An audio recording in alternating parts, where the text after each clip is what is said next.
വട്ടംകുളം പഞ്ചായത്ത് ഉദിനിക്കര ജനകീയാരോഗ്യ ഉപകേന്ദ്രത്തിന്റെ കെട്ടിട ശിലാസ്ഥാപനം Ponnani block panchayat president C Ramakrishnan നിർവഹിച്ചു. വാർഡ് മെമ്പർ ES സുകുമാരൻ സ്വാഗതം പറഞ്ഞ ചടങ്ങിൽ വട്ടംകുളം പഞ്ചായത്ത് പ്രസിഡന്റ് MA നജീബ് അധ്യക്ഷത വഹിച്ചു. Block panchayat president C Ramakrishnan Udinikkara ജനകീയാരോഗ്യ ഉപകേന്ദ്രത്തിന്റെ കെട്ടിട ശിലാസ്ഥാപന കർമ്മം നിർവഹിച്ചു.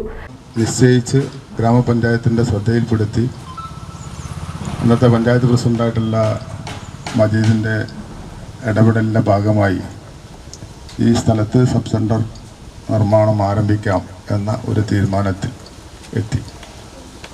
നാഷണൽ ഹെൽത്ത് മിഷൻ്റെ ഫണ്ട് കേരളത്തിലെ എല്ലാ പഞ്ചായത്തുകൾക്കും ഇത്തരം സ്ഥാപനങ്ങൾ ഉണ്ടാക്കുന്നതിന് വേണ്ടി അനുവദിക്കപ്പെട്ടിരിക്കുകയാണ്.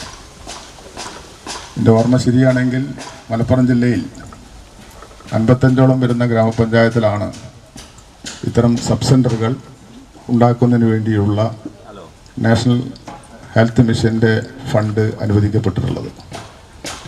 നമ്മുടെ സംസ്ഥാനത്ത് ആരോഗ്യമേഖല ശക്തിപ്പെടുത്തുന്നതിൻ്റെ ഭാഗമായി ആരോഗ്യമേഖലയിൽ നടപ്പാക്കിക്കൊണ്ടിരിക്കുന്ന വിവിധങ്ങളായിട്ടുള്ള പദ്ധതികൾ ഈ മേഖലകളിലൊക്കെ തന്നെ വലിയ രീതിയിലുള്ള പുരോഗതിയാണ് ഉണ്ടാക്കിക്കൊണ്ടിരിക്കുന്നത്. ഇപ്പോൾ മെഡിക്കൽ കോളേജ് ആയാലും ജില്ലാ ആശുപത്രികളിലായാലും താലൂക്ക് ആശുപത്രികളായാലും പഞ്ചായത്ത് തലത്തിൽ പ്രവർത്തിക്കുന്ന ബ്ലോക്ക് തലത്തിൽ പ്രവർത്തിക്കുന്ന ആരോഗ്യ സ്ഥാപനങ്ങളായാലും അവിടെയൊക്കെ തന്നെ വലിയ മാറ്റമാണ് നമുക്ക് കാണാൻ വേണ്ടി കഴിയുക. ഗവൺമെന്റ് ഏജൻസിയായ കെല്ലിനാണ് കെട്ടിട നിർമ്മാണ ചുമതല.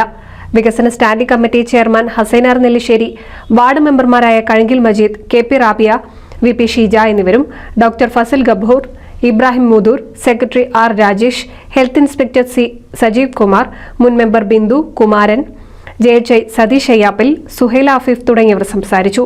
NCV news Edappal.